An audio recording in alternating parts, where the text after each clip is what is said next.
Retro looks நேயர்களுக்கு வணக்கம். நான் உங்க ஆதிரா. தமிழக அரசியலோட தற்போதைய நிகழ்வுகளை விவாதிக்கிறதுக்காக தராசு ஷியாம் சார் நம்ம கூட இருக்காங்க. வணக்கம் சார். வணக்கம் ஆதிரா. சார் இப்போ நம்மளுடைய இந்தியால சிஜேபி அவர்களுடைய போராட்டம் அப்படின்றது நீட்டுக்கு எதிரா பயங்கரமா போராடிட்டு இருக்காங்க. அது எல்லாருமே பார்த்துட்டும் இருக்கோம். ஆனா அவங்களுடைய கோரிக்கை அப்படின்றது கல்வி அமைச்சர் தர்மேந்திர பிரதான் அவர்களை ரிசைன் பண்ண வைக்கணும் அப்படின்றது தான். ஆனா இங்க மத்திய அரசுல இருந்து என்ன சொல்றாங்க அப்படின்னா, நாங்க சட்ட திருத்த மசோதா கொண்டு வர போறோம் திங்கட்கிழமை அப்படின்னு சொல்லி இருக்கிறாங்க. அதுலயுமே நாங்க 10 ஆண்டு காலம் தண்டனை கொடுப்போம், 10 கோடி ரூபாய் அபராதம் வாங்குவோம் அப்படின்ற மாதிரி சொல்றாங்களே ஒழிஞ்சு, இவங்களோட கோரிக்கையை டைரக்டா அவங்க பதில் சொல்ல மாட்டேங்கிறாங்களோ அப்படின்ற மாதிரி இருக்கு. அது ஏன் சார்? நீட்டு எதிர்ப்புங்கிறது இயல்பாக ஒரு அடையாளம் தான், குறியீடு தான். இப்போ நீட்னா என்ன அப்படின்னா, அகில இந்திய அளவிலான நுழைவுத் தேர்வுகள்னு நீங்க எடுத்துக்கிடணும். அது மருத்துவம் சார்ந்ததுன்னு எடுக்க வேண்டாம். விவசாய கல்லூரிக்கு கூட நீட் மாதிரியான அகில இந்திய நுழைவுத் தேர்வு நடத்தணுங்கிற மாதிரியான கோரிக்கை வந்துருச்சு. சட்டத்துக்கு அப்படியான கோரிக்கை வந்துருச்சு. தமிழ்நாட்டை பொறுத்த வரைக்கும் இதை நம்ம எதிர்க்கிறோம். என்ன காரணம்னா, +2 மதிப்பெண் என்னவோ அதுதான் தகுதி என்பது நமது நிலைப்பாடு. இப்ப எங்களோட காலகட்டத்தை எடுத்தீங்கன்னா, பியூசி +2 கிடையாது. பியூசில 60% மேல மதிப்பெண் இருந்தா இன்ஜினியரிங், அக்ரிகல்ச்சர், மெடிக்கல் 3க்கும் நம்ம அப்ளை பண்ணலாம். நம்பர் ஆஃப் காலேஜஸ் ரொம்ப கம்மி. அப்ளை பண்ண பிறகு ஒரு இன்டர்வியூ மட்டும்தான். இன்டர்வியூல தரவரிசைப்படுத்துவாங்க. அதுல நிறைய தவறுகள் நடக்குதுங்கிறதா அப்ப குற்றச்சாட்டு. அதுக்கு பிறகு ப்ரொஃபஷனல் என்ட்ரன்ஸ் டெஸ்ட் பிஇடி கொண்டு வந்தாங்க. பிஇடி கொண்டு வரும்போது, பிஇடி உங்க காலத்துல இருந்ததா? இல்ல சார். இல்ல. பிஇடி வரும்போது உடனடியா கோச்சிங் வந்துருச்சு. அதாவது ஸ்கூல் எஜுகேஷனை பத்தி கவலைப்படாம, பிஇடில நல்ல மார்க் வாங்கினா ஏதாவது ஒரு பெரிய ப்ரொஃபஷனல் காலேஜ்ல சேர்ந்துடலாங்கிற மாதிரியான பிம்பம் அப்படிதான் வரும். ஸ்கூல் எஜுகேஷன் பாதிக்கப்படுது. எம்ஜிஆர் காலத்துல வந்தது. அப்புறம் பல மாற்றங்கள்.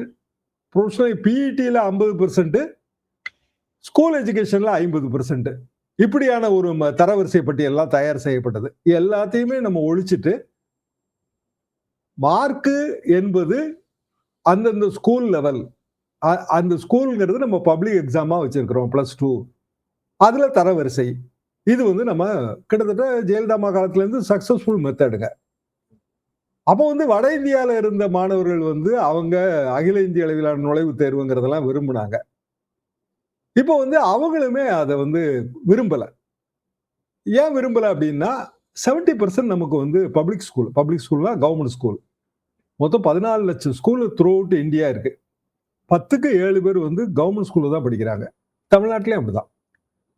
அப்போ பிரைவேட் ஸ்கூல்ல படிக்கிறவங்க, அது கவர்மெண்ட் எய்டட் மற்றும் பிரைவேட் ஸ்கூல்ல படிக்கிறவங்க, அவங்களோட பாடத்திட்டம் வேற, அவங்க கோச்சிங் போறதுக்கான வசதி வாய்ப்பு அவங்களுக்கு வேற. இவங்களுக்கு இல்ல. ஆனா காம்படிட்டிவ் ப்ரொஃபஷனல் எக்ஸாமுக்கு காலேஜுக்கு போறணும்னு நினைக்கிறவங்களோட தொகை ரொம்ப கம்மிங்க. அதாவது மருத்துவக் கல்லூரிக்கோ இல்ல அக்ரிகல்ச்சரோ இன்ஜினியரிங்கோ போற தொகை ரொம்ப கம்மி தான். அப்ப எப்படி இவ்வளவு பெரிய போராட்டம் வருது? சிஜேபிங்கிறது ஆர்கனைஸ்டு பார்ட்டி கூட கிடையாது. இன்னும் சொல்ல போனா, அவர் சிஜேஐ ஒரு கமெண்ட் அடிச்சாரு. அதை வைத்து ஒரு பகடி அரசியலாக தொடங்கப்பட்ட பக்கம் தான் அது. அதுக்கு கிளை இருக்கா, நாடு தழுவிய அமைப்பு இருக்கா, இல்ல தேர்தல் ஆணையத்தோட ரெகக்னிஷன் இருக்கான்னு பார்த்தா எதுவுமே கிடையாது. அப்ப அவங்க ஒரு கால் பண்றாங்க. கால் பண்ணும்போது ஜந்தர் மந்தர்ல நீட்டுங்கிறதையும் தர்மேந்திர பிரதான் பதவி விலகலையும் மைய புள்ளியாக வைத்து அவங்க வடிவமைக்கிறாங்க. அப்புறம் வாங் சுக்கோட உண்ணாவிரதத்துல இது தீவிரப்படுது. இப்போ இந்த தன்னெழுச்சி போராட்டங்கள்ல எங்களோட காலகட்டத்துல இந்திய எதிர்ப்பு போராட்டம் தன்னெழுச்சியாக பெரிய ஸ்டூடெண்ட் அஜிடேஷனாக மாறி ஒரு ஆட்சியவே கவிழ்த்துது. அதுக்கு முந்தி என்ன நடந்ததுன்னா, எஸ்எல்சி கொஸ்டின் பேப்பர் லீக் ஆயிடுச்சு. நான் எஸ்எல்சி எழுதும்போது எனக்கு கொஸ்டின் பேப்பர் லீக்குங்க. Social studies 100% leak, 100% leak.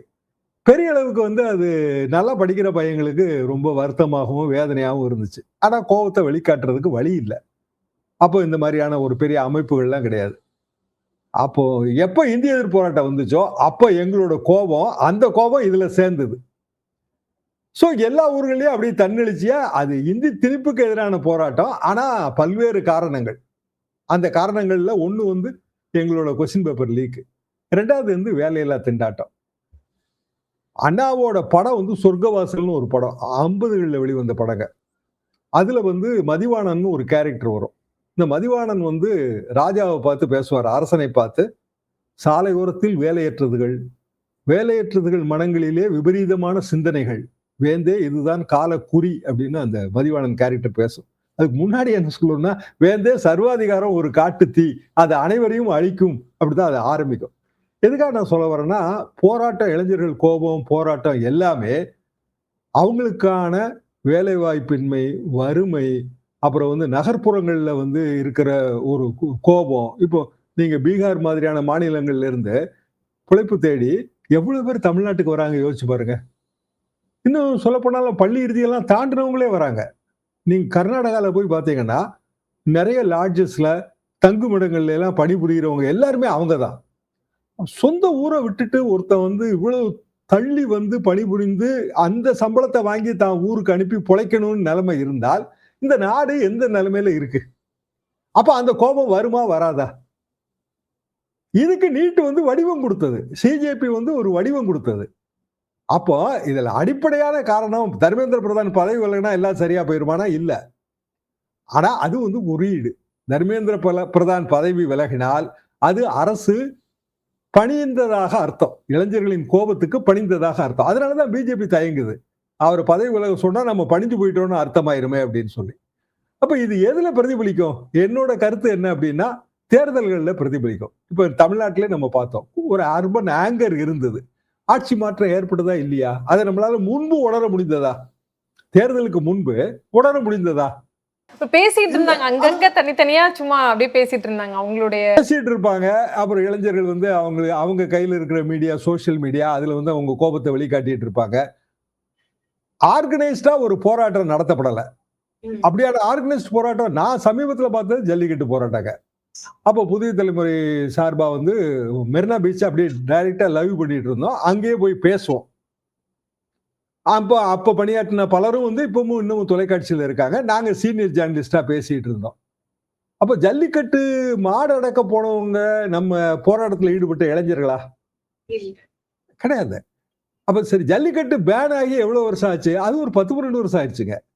நாங்க டிவிகள்ல பொங்கல் ஒட்டி அதை பேசிட்டே இருப்போம். ஜல்லிக்கட்டு இந்த மாதிரி வீர விளையாட்டு.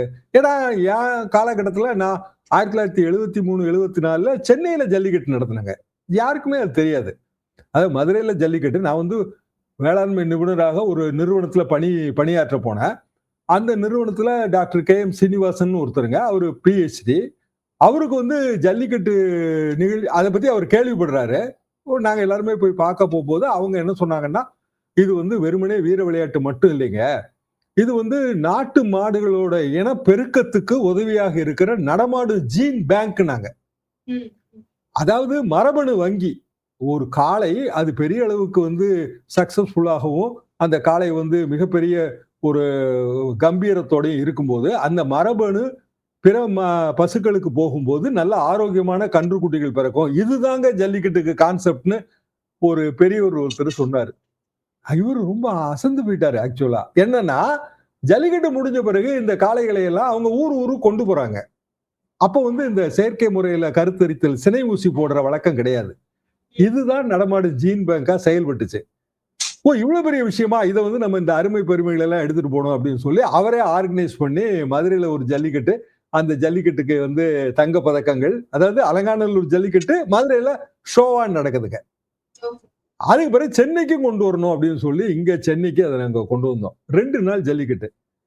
ட்ரெயின்ல வந்து காளைகளை எல்லாம் ஏத்திட்டு வந்து, நீதிபதிகளை ஏத்திட்டு வந்து, காளை பிடிக்கிற வீரர்களையும் ஏத்திட்டு வந்து இங்க வந்து ஜல்லிக்கட்டு வார்டெல்லாம் ஓபன் பண்ணி மாடுகளுக்கு பரிசோதனை எல்லாம் பண்ணி, கலைஞர் முதலமைச்சர் மேல ஹெலிகாப்டர்ல வந்து பூ போட்டாருங்க. ஆசை தம்பின்னு ஒருத்தர், அவர் தான் வந்து சுற்றுலாத்துறை சேர்மன்.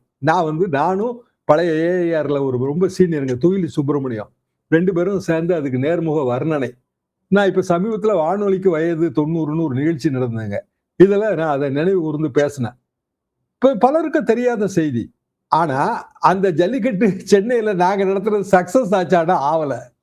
என்ன காரணம்னா, இங்க வந்து மாடு அடக்குதல்னா அப்படி கொம்பு பிடிச்சு அடக்கணும் அப்படிங்கிறது இவங்க கான்செப்ட், ஜனங்களோட கான்செப்ட், பார்க்க வந்தவங்களோட பார்வையாளர்களோட கான்செப்ட். என்னங்க மாட்டுக்கு பின்னாடி எல்லாரும் ஓடுறாங்க, இது என்னங்க ஜல்லிக்கட்டுன்ட்டாங்க. அவங்களுக்கு அந்த கான்செப்ட் புரியல. இப்போ இதே உதாரணம் அப்படியே நீங்க போராட்ட வடிவங்களுக்கு பொருத்தி பார்த்தீங்கன்னா, ஒரு சென்ட்ரல் பாயிண்ட் இல்லாம போராட்டத்தை நம்ம வடிவமைக்க முடியாது. ஜல்லிக்கட்டு நாங்க சென்னை, திருச்சி போன்ற நகரங்கள்ல ஜல்லிக்கட்டு போராட்ட இளைஞர்கள் நடத்தும்போது, சென்ட்ரல் பாயிண்ட் ஜல்லிக்கட்டா இருந்தது. ஜல்லிக்கட்டு நடத்துறதுக்கு அனுமதி குடுத்த உடனே அந்த போராட்டம் நின்னு போயிடுச்சு. அதுக்கு பிறகு அது அரசியல் போராட்டமா மாறல. இப்போ ஆட்சி மாற்றம் ஏற்பட்டிருக்கு. ஆட்சி மாற்றம் ஏற்படும்போது என்னெல்லாம் நடந்தது யோசிச்சு பாருங்க.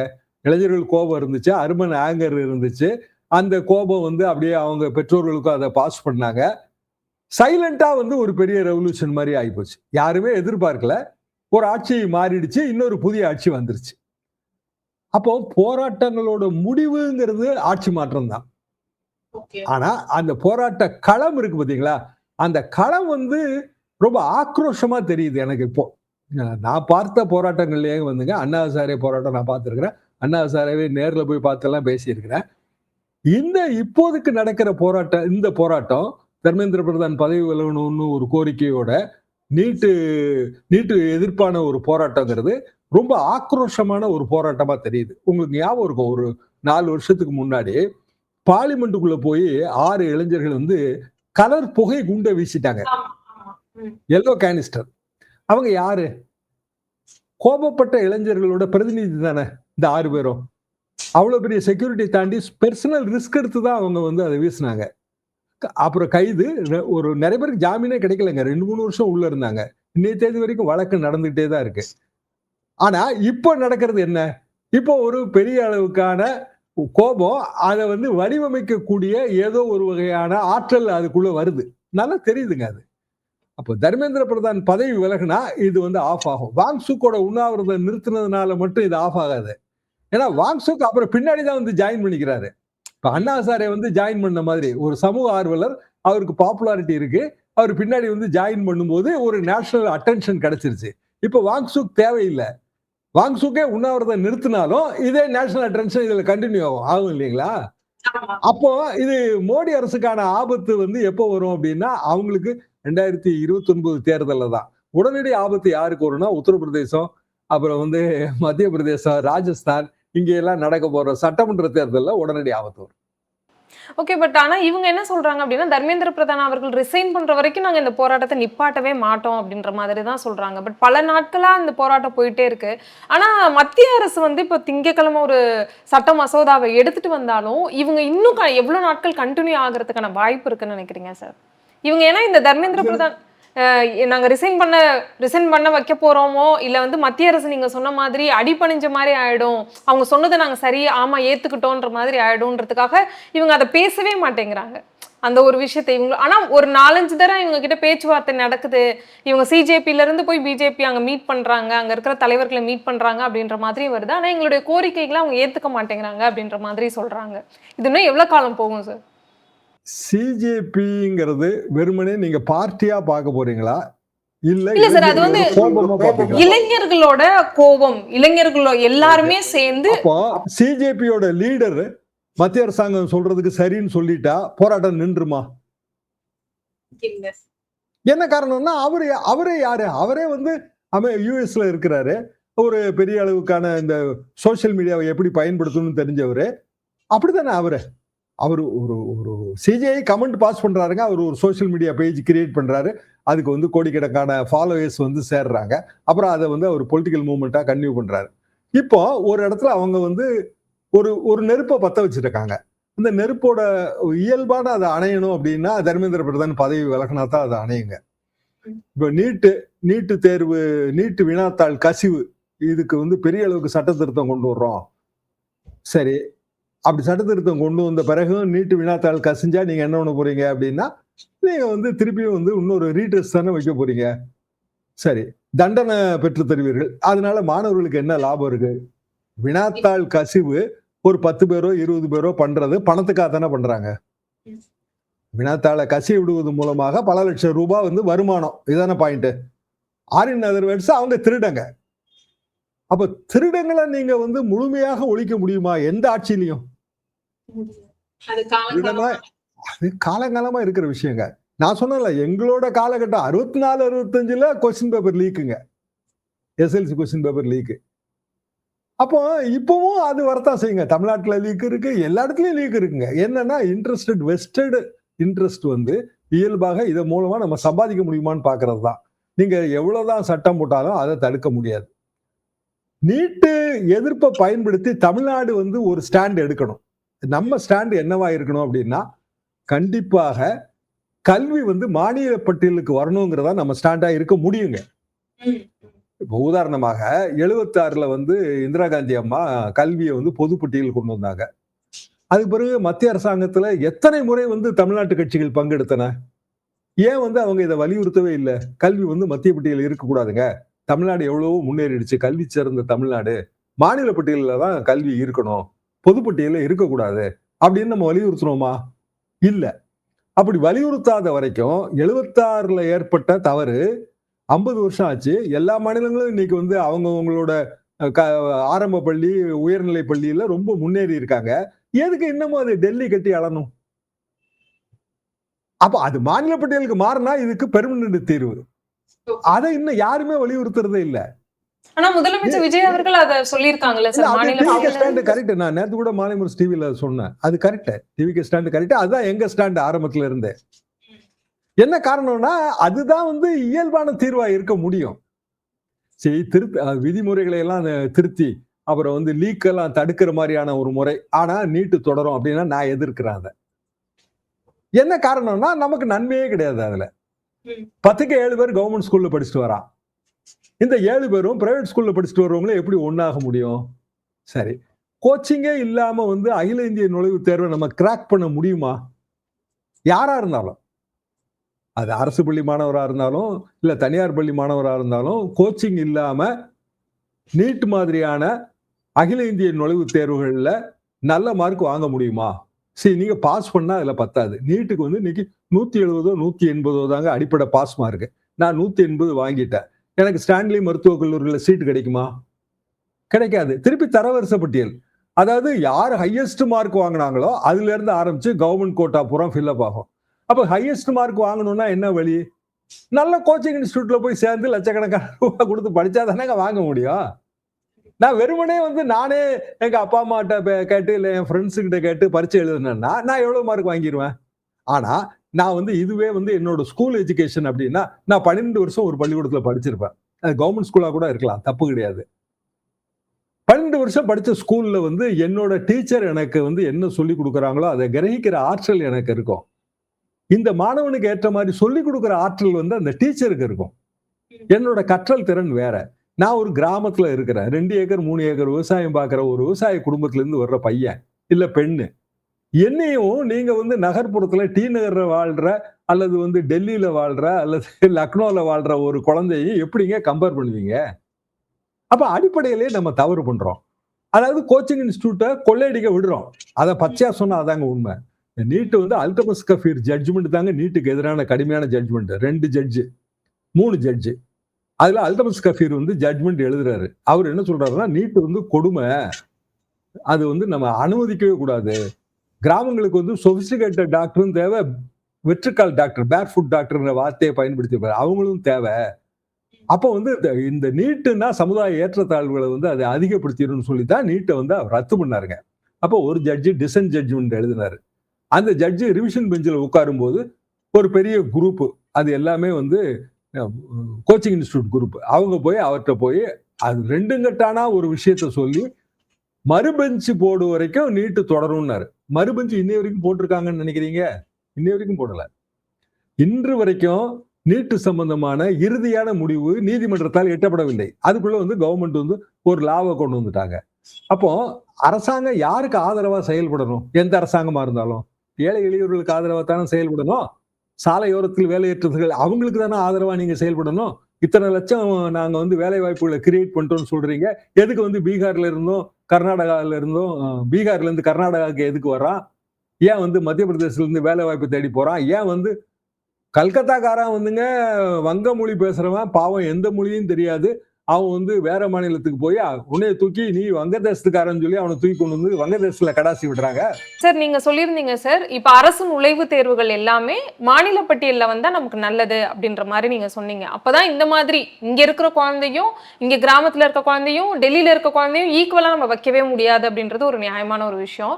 ஆனா இப்ப இந்த நீட்ல வந்துட்டு இந்த நீட்ல வந்து வினாத்தாள் கசிவு ஏற்பட்டுருச்சு, அதனால நிறைய பேர் இறந்திருக்காங்க அப்படிங்கும்போது அது இந்தியா முழுக்க இருந்திருக்கு. இப்போ இங்க தமிழ்நாட்டுக்கு மட்டும் எங்களுக்கு மாநில பட்டியல கொடுத்துருங்க அப்படின்னு சொல்லிட்டு நம்ம சேஃபா ஆயிக்கணும்.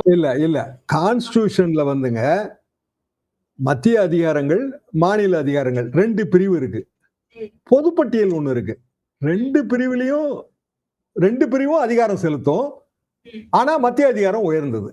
கல்வி வந்து மாநில பட்டியல்ல இருந்தது. இப்ப நான் வந்து காலேஜ் படிச்சு முடிச்சு அப்புறம் வேலைக்கு போற வரைக்கும் 75, 76 வரைக்கும் அது வந்து மாநில பட்டியலுங்க. கல்வி சம்பந்தமான எல்லா முடிவுகளையும் அந்தந்த மாநிலங்கள் வந்து எடுத்துக்கிடும். அப்படித்தான் நமக்கு பெருந்தலைவர் காமராஜர் வந்து அவ்வளவு பள்ளிக்கூடங்களை அவரால் திறக்க முடிஞ்சது. எங்க காலத்துல வந்து மதுரை விவசாய கல்லூரி வந்தது, அப்படித்தான் வந்தது. அதுலதான் நான் விவசாய பட்டதாரியாவே ஆக முடிஞ்சது, சின்ன கிராமத்துல இருந்து வந்து. இப்படி நாங்க வந்து 75, 76 வரைக்கும் அந்த பெனிஃபிட் எல்லாத்தையுமே நாங்க அனுபவிச்சோம். 75 எமர்ஜென்சிக்கு பிறகு 76ல இந்திரா காந்தி அம்மா என்ன பண்ணாங்க அப்படின்னா, இந்த மத்திய பட்டியல்ல மாநில பட்டியல்ல 2க்கும் இருக்கிற பொதுவாக இருக்கிற பொது பட்டியலுக்கு வந்து கல்வியை கொண்டு வந்து சேர்த்துறாங்க. அதுலதான் தர்மேந்திர பிரதான் மாதிரியான கல்வி அமைச்சர்கள் இருக்காங்க இப்போ. அதாவது கல்வி இங்கேயும் கல்வித்துறை அமைச்சர் இருப்பாருங்க, அங்கேயும் கல்வித்துறை அமைச்சர் இருப்பாரு. ஆனா ஒரு முடிவு எடுக்கும் போது 2 பேரும் ஒரே முடிவு எடுத்தாங்கன்னா யார் முடிவு உயர்ந்ததுன்னா மத்திய முடிவு உயர்ந்தது. இப்படியான ஒரு சிஸ்டம் இது. அப்போ மாநிலங்களுக்கான அதிகாரங்கள் குறைக்கப்படுவதுதான் இந்தியாவுக்கு ஆபத்துன்னு நினைக்கிறவங்க. ஒரு காலத்துல நம்ம சுதந்திரம் ஆகும்போது நாடு வந்து ஒன்றா இல்ல, நிறைய சமஸ்தானங்களா இருந்தோம். இப்ப நாட்டை வலிமைப்படுத்துவதற்கு ஸ்ட்ராங் சென்டர் அப்படிங்கிற கான்செப்ட் நமக்கு தேவைப்படுச்சு. சுதந்திரம் ஆகி எத்தனை வருஷம் ஆயிட்டோம். நம்ம எல்லாரும் மாநிலங்கள், எல்லாருக்கும் தனித்தனியான அதிகார எல்லைகள் இருக்கு. அப்போ மத்திய அதிகாரங்களை குறைக்கணுங்கிறது தானே உண்மையான ஃபெடரலிசமா இருக்க முடியும். அப்போ கல்வியை வச்சே நம்ம மாநில அதிகாரத்துக்கு கீழே கொண்டு வர வேண்டியதானே. ஒவ்வொரு மாநிலமும் அவங்கவுங்க கல்வித்துறையை அவங்கவுங்களே நிர்வகிச்சுக்க வேண்டியதானே. இப்போ உதாரணமா வேற மாநிலத்துல இருந்து இங்க வந்து படிக்கணும்னு நினைக்கிறான், அவன் என்னையா பண்றது அப்படின்னா அதுக்கு ஸ்கோப் நாங்க எங்க காலத்துல இருந்ததுங்க. மெடிக்கல் காலேஜ் அப்ளிகேஷன் ஃபார்ம்லயே தனியா ஒரு ஷீட் கொடுத்துருப்பான். அந்த ஷீட்ல என்ன அப்படின்னா, வேற மாநிலத்துல போய் நீங்க படிக்க விரும்புனீங்கன்னா, அதாவது தமிழ்நாட்டு மாணவர் அவர் வந்து கான்பூர்ல இருக்க மெடிக்கல் காலேஜ்ல படிக்கணும்னு விரும்பினாருன்னா அந்த ஷீட்டை ஃபில்அப் பண்ணி அதுக்குள்ளே வச்சிட வேண்டியதாங்க. நமக்கு இங்க இருக்கிற காலேஜ்ல நமக்கு இடம் இல்லாம போனாலும் இல்ல நம்ம மார்க்குக்கு பொருத்தம் இல்லாம இருந்தாலும் நமக்கு ஆப்ஷன் கொடுத்துருவாங்க. டெல்லியில இருக்கிற காலேஜ், வேற கான்பூர்ல இருக்க காலேஜ், பெங்களூர்ல இருக்க காலேஜ்னா all India colleges list out பண்ணிருப்பாங்க. நம்ம மார்க்குக்கு தகுந்த மாதிரி அங்க இடம் கிடைச்சிரும். இப்படிதான் இந்த சிஸ்டம் இருக்கணுமே தவிர, அகில இந்திய நுழைவுத் தேர்வு அப்படின்னா உண்மையிலேயே கோச்சிங் இன்ஸ்டியூட் தவிர வேற யாருக்கும் இதுல லாபமே கிடையாதுங்க. அப்போ இந்த சிஸ்டத்தை நம்ம தரவா மாத்தணும். இந்த போராட்டம் அதுக்கு பயன்படுமே ஆனால் எங்களை மாதிரியானவர்கள் அதை வரவேற்போம்.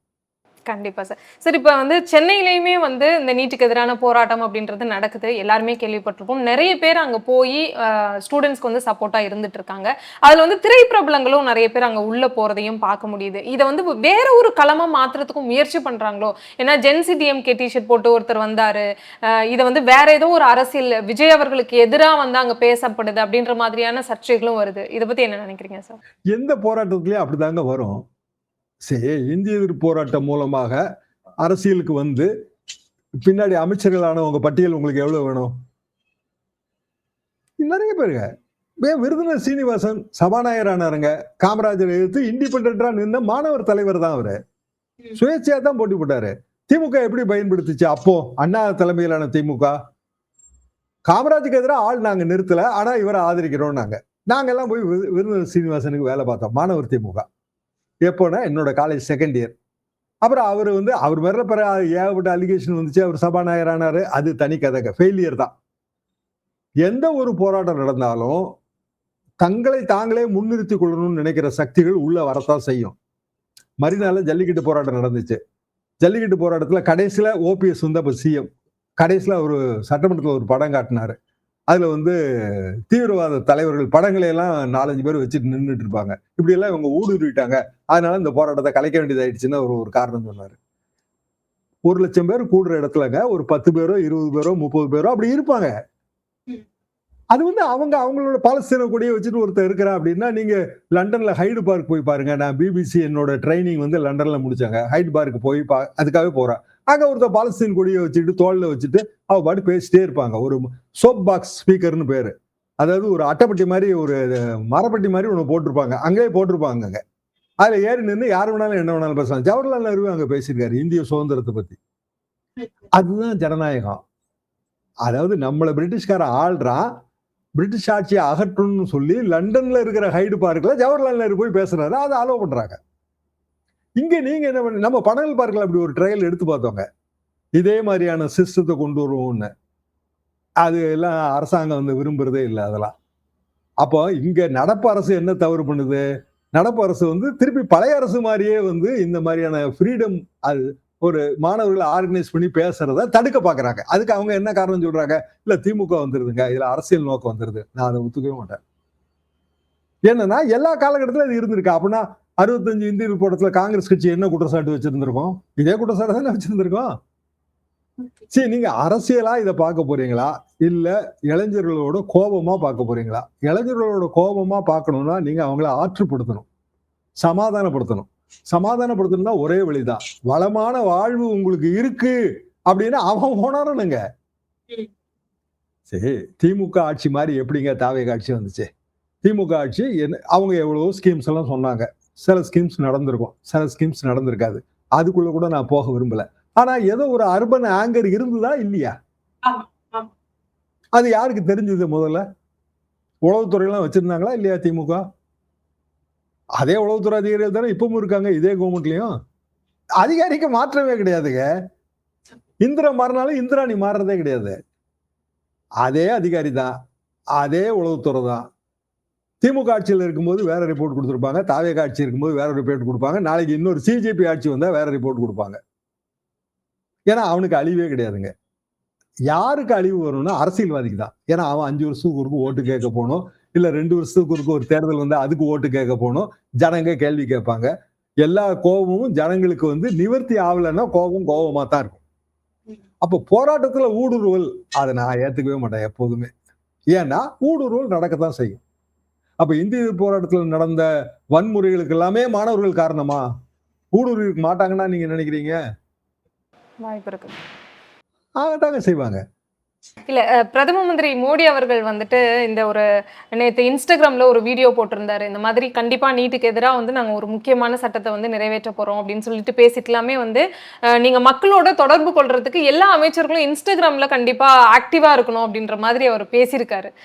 இதை நீங்க எப்படி பாக்குறீங்க சார்? இது ரொம்ப முக்கியம் அப்படின்னு நீங்க நினைக்கிறீங்களா? அதாவது இவங்க எப்படி நினைக்கிறாங்க அப்படின்னா, தாவேக ஆட்சி அமைஞ்சது, விஜய் ஜெயிச்சது இன்ஸ்டாகிராம் மூலமான்னு நினைக்கிறாங்க. அது இல்லவே இல்லைங்க. என்ன காரணம்னா அது வந்து அவங்களோட எண்ணத்தை பிரதிபலிக்கிற ஒரு சாதனம் தான். அது இன்ஸ்டாகிராம்னு இன்னைக்கு இருக்குங்க. எங்க காலத்துல அது பத்திரிக்கையா இருந்திருக்கும், இல்ல அதுக்கு முந்தின காலத்துல வெறுமனே டீ கடை பெஞ்சா இருந்திருக்கும். ஒரு 10 பேர் உட்கார்ந்து பேசுறதுக்கு டீ கடை பெஞ்சு தானே யூஸ்ஃபுல்லா இருந்துச்சு. சலூன் கடைகள்ல தானேங்க திராவிட இயக்கம் வளர்ந்துச்சு, முடிவெற்ற இடத்துல தானே வளர்ந்துச்சு. ஏன் 10 பேரோ 5 பேரோ உட்கார்ந்து பேசுறதுக்கு சௌரியமா இருக்கும். கோயில் மண்டபங்கள்ல உட்கார்ந்து பேசிட்டு இருப்பாங்க. அது இன்னைக்கு இன்ஸ்டாகிராமா மாறி இருக்கு, அவ்வளவுதான். இன்ஸ்டாகிராம்ல நீங்க ரீல் போஸ்ட் பண்ணாலும் உங்களை ஃபாலோவர் தானேங்க அதை பார்க்க முடியும். அது என்னங்க இன்ஸ்டாகிராம்ல ரீல் போஸ்ட் பண்ணோம்னா எல்லாருக்கும் போய் சேர்ந்துருமா? அத ஒரு அமைச்சர் இருக்காரு, மத்திய அமைச்சர் இருக்காரு, அவர் இன்ஸ்டாகிராம் அக்கௌண்ட் வச்சிருக்காரு. அவரோட தொகுதி சாதனைகளையும் அவரோட சாதனைகளையும் பத்தி போடுறாரு, ரீல்ஸ் போடுறாரு. எத்தனை பேர் பார்க்க போறாங்க? உலகம் முழுக்க பாக்குறதுக்கான வாய்ப்பு இருக்குல்ல சார்? ஃபாலோ பண்ணா தானேங்க நான் அவரை ஃபாலோ பண்ணும்ல. நீங்க போடுற ரீல நான் பாக்குறேனா? நீங்க பெர்சனலா வச்சிருப்பீங்கல்ல இன்ஸ்டாகிராம் பேஜ், நான் வச்சிருப்பேன்ல. என் ரீல நீங்க பாக்குறீங்களா? நீங்க ரீல் நான் பாக்குறேனா? கிடையாது. நீங்க எனக்கு ஃப்ரெண்டா இருந்தீங்கன்னா உங்க ரீல்ஸை வந்து நான் பார்ப்பேன், அவ்வளவுதான். உங்களை நான் ஃபாலோ பண்ணுவேன். அதுக்கும் நீங்க வந்து என்னை அனுமதிக்கணும். உங்களை ஃபாலோ பண்றதுக்கு நீங்க என்னை அனுமதிக்கணும்லங்க. என்னைய ஃபாலோ பண்ண நான் உங்களை அனுமதிக்கணும்ல.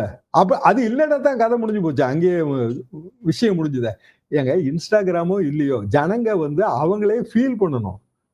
கோபம் இருக்குங்க, இங்க வந்து அர்பன் ஆங்கர் இருந்துச்சு, அப்போ வந்து ஏன் வந்து ரூரல் ஆங்கர் இல்ல? இப்போ டெல்டா ஏரியாங்க எனக்கு நான் தஞ்சாவூர்ல ஏன் கணக்கு போட்டது கரெக்டா இருந்துச்சு. என்ன காரணம்? தஞ்சாவூர்ல நான் 5 வருஷமா தண்ணி பிரச்சனையே கிடையாதுங்க. காவிரியில தண்ணி பாஞ்சு வந்துகிட்டே இருந்தது. 2 போகம் கண்டிப்பா போட்டோம். 3வது போகத்துக்கு போர்ல தண்ணி இருந்துச்சு. கரண்ட் ப்ராப்ளமே கிடையாது. இப்ப என்னவா இருக்கு? தண்ணியே இல்லங்க. போர்ல வந்து 60 அடி இருக்க வேண்டிய போர் தண்ணி எனக்கு 200 சொச்சம் அடிக்கு போயாச்சு. இப்பவே போயிருச்சுங்க. ம். கரண்ட் ஷிஃப்ட் கரண்ட் 2 மணி நேரம் கூட உருப்படியா வராதுங்க. ஒரு பாயணும் அப்படின்னா நான் 2 ஹெச்பி மோட்டரை வச்சு குறைஞ்சபட்சம் இவ்வளவு நேரம் மோட்டர் ஓடினா தாங்க எனக்கு 1 பாயும். 1 1/3 ஒரு ஏக்கர்ல 3ல 1 பங்கு. அப்போ கண்டினியூஸா நீர்ப்பாசனத்துக்கே வழி இல்லை. தண்ணி இருந்தாலும் போர்ல தண்ணி கீழே போயிருச்சு. என்ன காரணம்? என்ன காரணம்னா காவிரியில உரிய நேரத்துல தண்ணி திறந்து விடலைன்னா குறுவை பாசனம் பாதிக்கப்படுங்க. அது வேற விஷயம். ஆனா காவிரியில தண்ணி விட்டாதான் போர் நிரம்பும். அப்போ குறைஞ்சபட்ச தண்ணியை விட வேண்டிய கடமை வந்து ஒரு அரசுக்கு இருக்கு. அது கர்நாடகா திறந்து விடலன்னு சொல்றதுல அர்த்தம் இல்ல. அப்படியான நிலைமை ஜெயலலிதா வந்தப்ப என்ன அந்த பிரச்சனை இப்ப பண்ணாங்க? சார், என்னங்க? இல்ல இல்ல சார், இப்ப முதலமைச்சர் அவர்கள் வந்து ஆகஸ்ட் 3 வந்து நான் கர்நாடகா போய் பேச போறேன் அப்படின்ற மாதிரி சொல்றாரு. தரோ வேஸ்ட்டுங்க அது. தரோ வேஸ்ட். என்ன காரணம்னா இத மாதிரி ஏகப்பட்ட தடவை நம்ம பேசியிருக்கோம். நான் 91, 92 205 டிஎம்சி வாட்டர் அது ஜெயலலிதா காலத்துல நடந்த மீட்டிங். All party meeting. ஆனா எல்லா ஸ்டேக் ஹோல்டருக்கும் இன்விடேஷன் கொடுத்தாங்க. நானும் போயிருந்தாங்க. ஒரு வேலைக்கும் ஆகல. அதுக்கு பிறகு ஜெயலலிதா உண்ணாவிரதம் இருந்தாங்க. மெரினா பீச்ல. அதுலதான் கொஞ்சம் தண்ணி ரிலீஸ் ஆச்சுங்க. எம்ஜிஆர் காலத்துல இதே ப்ராப்ளம். குண்ட்ராவ் ரொம்ப க்ளோஸ் ஃப்ரெண்டுங்க எம்ஜிஆருக்கு. அவரு நம்ம சிஎம். எம்ஜிஆர் போய் அவரை பார்த்து கொஞ்சம் தண்ணியை தாகத்துக்கு வாங்கிட்டு வந்தார். அவ்வளவுதான். இப்பவும் வந்து கொஞ்சம் தண்ணி வந்துச்சு அப்படின்னா போர் நிரம்பும். குடிநீருக்கே பஞ்சம் வந்துருங்க தஞ்சாவூர் டிஸ்ட்ரிக்ட்ல. அது இவங்க இன்னும் அதை புரிஞ்ச மாதிரி தெரியல. நீங்க நேரா போய் சிஎம் பார்த்த உடனே அவரு சிவகுமார் எப்படிங்க வந்து நம்ம பாசனத்துக்கு தண்ணி கொடுப்பாரு? இது போக அவர் சொல்றாரு சார், நாங்க வந்து நான் மீட் பண்ண தயாரா இருக்கேன். ஆமா மீட் பண்ணி என்ன சொல்லுவாரு அப்படின்னா மீட் பண்ணி என்ன சொல்லுவாருன்னு நினைக்கிறீங்க? இதுக்கு முந்தின சரிங்க இந்த சிவகுமார் வந்து காவிரி பிரச்சனைக்காக கொரோனா காலத்துல நடைபயணம் போனவர். நமக்கு இருக்கிற எலிஜிபிலிட்டி படி தண்ணி விட முடியுமா முடியாதா? ஆனா உச்சநீதிமன்றமே தண்ணி கொடுக்கணும் அப்படின்றத சொல்லிட்டாங்க. ஆமா உச்ச நீதிமன்ற தீர்ப்பையே அமல்படுத்தாம கர்நாடக அரசு அடம் பிடிச்ச எத்தனை விஷயம் வேணும் உங்களுக்கு? சரி உச்ச நீதிமன்ற தீர்ப்பை அமல்படுத்த மாட்டோம்னு கர்நாடகா சொல்லியிருக்கு. ஒரு 6-7 வருஷத்துக்கு முந்தி பஞ்ச பகிர்வுங்க. எதிர்த்து கேஸ் போடலாம். உண்ணாவிரதம் இருக்கணுங்க. விஜய் வந்து உண்ணாவிரதம் இருக்கணும். அதாவது நேஷனல் லெவல்ல அழுத்தம் வரணும் அதுக்கு. ஜெயலலிதா அதான் செஞ்சாங்க. இருக்கலாம், இருக்க மாட்டாருன்னு நான் சொல்ல வரல. இருக்கலாம். ஆனா கர்நாடகத்துக்கு போய் பேசினாப்புல கர்நாடகத்தோட அரசியலை தாண்டி சிவகுமார் வந்து நமக்கு காவிரியில தண்ணி விடுவாரா? அவ்வளவுதான் கேள்வி. இதே நம்ம கர்நாடகம்னு வச்சுக்கோங்க. விஜய் கர்நாடக முதலமைச்சர்னு வச்சுக்கோங்க. தண்ணி திறந்து விட்டுருவாங்களா? அவங்களுக்கு தேவை இருக்குன்னு சொல்லுவாங்க. அங்கே எங்களுக்கு மழை பெய்யலைங்க, பாதி டேம் தான் ரம்பி இருக்கு, எங்களுக்கே தண்ணி இல்ல, நாங்க என்ன பண்ண முடியும்? இதுதான் அப்ப விஜய் சொல்லுவாரு. என்ன காரணம்னா அப்புறம் அவரே எப்படி உள்ளாட்சி தேர்தலில் ஜெயிக்க முடியும்? சரி இல்ல நம்ம ஒரு ஸ்டெப்பை தாண்டி வந்துடும். எங்க காலத்திலேயாவது உச்சநீதிமன்ற தீர்ப்பு வரல. உச்சநீதிமன்ற தீர்ப்பு வந்துருச்சு. அதுக்கு பிறகு ஒரு காவிரி ஆணையம் நம்ம போட்டாச்சு. இந்த ஆணையம் ஏதாவது யூஸ்ஃபுல்லான ஆணையம்னு நினைக்கிறீங்களா? 10 பைசாவுக்கு பிரயோஜனம் இல்லாத ஆணையம் வந்து நம்ம காவிரி ஆணையம். என்ன காரணம்னா ஒரு ஆணையத்துக்கு அணைகளை கட்டுப்பாட்டுல வைக்கிற உரிமை இருந்தா தாங்க அது யூஸ். இந்தியாவிலே ஒரே ஒரு ப்ராஜெக்ட் தான் இல்ல success, Narmada river valley project. Narmada ரிவர்ல இருக்கிற எல்லா அணைக்கட்டுகளையும் அந்த ஆணையம் தன் கண்ட்ரோல்ல வச்சிருக்கு. இங்க என்னன்னா ஆணையம் இருக்கு, 10 டிஎம்சி கொடுப்பா அப்படிம்பாங்க. சரிங்கம்பாங்க, கொடுக்க மாட்டாங்க. ஆணையம் போய் கர்நாடகத்துல போய் கபினி டேம் திறந்து விட்டுருமா? ஆனா அது வலியுறுத்த வேண்டியது அவங்களுடைய வேலை தானே சார். அதை வலியுறுத்த வேண்டியது வலியுறுத்தணும்னா ஒரே வழி என்னன்னா பெரிய அளவுக்கான தேசிய அழுத்தம் கொடுக்கறது தான். கோர்ட்டுக்கு போனாலும் உனக்கு மேலைக்கே ஆகாது. மயிலே மயிலே இறகு போடு கதை முடியவே முடியாது. எத்தனையோ முறை பார்த்த விஷயங்க. நான் என்னோட அனுபவங்கிறது 205 டிஎம்சி அனுபவம். அது பிறகு பெரிய கலவரமே ஆகி போச்சுங்க. கர்நாடகத்துல இருந்து தமிழர்களை அடிச்சு விரட்டி விட்டாங்க. இங்கேயே இந்த உடுப்பி பவன் எல்லாத்தையும் அடிக்க ஆரம்பிச்சிட்டாங்க ஜெயலலிதா காலத்துல. வருஷம் என்னாச்சுன்னு பாருங்க, 35 வருஷம் ஆச்சு. 35 வருஷம் கழிச்சு நம்ம எந்த நிலைமையில இருக்கோம்? நடுவுல என்ன இருக்கு? சுப்ரீம் கோர்ட் தீர்ப்பு வந்துருச்சு, ஆணையம் போட்டுட்டோம். அதுக்கு பிறகு பஞ்ச பகிர்வு என்னங்க? மழை நல்லா பெஞ்சுன்னா நீ டேம திறந்து விட்டு தானே ஆகணும். வச்சுக்குவியா? அவ்வளவு நீ வச்சுக்குவியா? கர்நாடகமே அழிஞ்சு போயிடும். பஞ்ச பகிர்வு என்னன்னா, மழை எப்போ குறைவா இருக்கோ அப்ப இருக்கிற தண்ணியை எப்படி பகிர்ந்துக்கிறதுக்கு ஏற்பாடு தான் பஞ்ச பகிர்வு. பஞ்ச பகிர்வுக்கு கர்நாடகா எங்களுக்கே மழை இல்லைன்னா உங்களுக்கு மழை இல்லாத அப்பதானப்பா எங்களுக்கு நீ தண்ணி திறந்து விட்டோம். அதானே டிஸ்ட்ரஸ் வாட்டர் ஷேரிங். இல்லைங்க எங்களுக்கே பஞ்சாங்க, நாங்க எப்படிங்க தண்ணி திறந்து விட முடியும்? அப்படின்னா காவிரி உங்களுக்கு மட்டும் சொந்தமா? காவிரி ரொம்ப தூரம் ஓடி வருது, எங்க கிட்ட தானே ஓடி வருது. நாங்க தானே லோயர் ரைப்பேரியன் ஸ்டேட், கீழ்ப்பாசனம். கீழ்ப்பாசனத்துக்கு தானே முன்னுரிமை. சாதாரண ஒரு குளத்து பாசனத்துல இருக்கவங்க கூட கடமடைக்கு தண்ணி விட்டு போறதாங்க மேல்மடைக்கு தண்ணி. ஒருவேளை தமிழகத்துல நடக்கிற போராட்டங்கள்ல இதையும் சேர்த்து இதுக்கும் சேர்த்து போராடணுமோமா இளைஞர்களும் பொதுமக்களும்? பொதுவா வந்துங்க தமிழ்நாட்டுல காவிரி பிரச்சனையை இன்னமும் கடைசி வரைக்கும் போய் சேர்த்திருக்கோமாங்கிறதுல எனக்கு எப்பவுமே சந்தேகம் உண்டுங்க. இப்பப்ப கொஞ்சம் பரவாயில்ல, காவிரிங்கிறது நம்மளோட உரிமைங்கிற அளவுக்கு ஃபீல் பண்றாங்க. எங்களோட காலகட்டத்துல எல்லாம் இந்த பிரச்சனையே புரியாது. தஞ்சாவூர் டிஸ்ட்ரிக்ட்காரனுக்கான பிரச்சனைன்னு நினைச்சிருவாங்க. இன்னைக்கு அரிசி விலை கிலோக்கு 20 ரூபா கூடங்க, 20 ருபீஸ் கூட. என்ன நடவடிக்கை எடுத்திருக்காங்க அரசாங்கம் சொல்லுங்க? இன்னும் எவ்வளவு கூடும்னு நினைக்கிறீங்க? ஏன்னா சுத்தி இருக்கிற ஸ்டேட்லயும் தண்ணி பத்தல. ஆந்திரால இருந்து வர வேண்டிய பொன்னியெல்லாம் நமக்கு வரலங்க, கடுமையா விளையறோம். அப்போ ஒரு அரசு என்பது வரவிருக்கிற ஆபத்துகளையும் உணரணும், வந்திருக்கிற ஆபத்துகள்ல இருந்தும் தற்காத்து கொள்ளணும். இந்தியா மாதிரியான பெடரல் செட்டப்ல மாநிலத்துக்கான வலிமையும் உரிமையும் குறைவு. டெல்லி தான் இங்க ஆல் பவர்ஃபுல்லா இருக்கு. அப்போ இந்த நீட்டை பயன்படுத்தி அட்லீஸ்ட் அவங்க பவர்ல ஒரு ஓட்டையை போட்டோம் அப்படின்னா நமக்கு அது விடிவு காலமா இருக்கும். பார்க்கலாம் சார். உங்களுடைய விளக்கங்கள் எங்களுக்கு மிகப்பெரிய புரிதலை கொடுத்தது. உங்களுடைய நேரத்திற்கு மிக்க நன்றி சார்.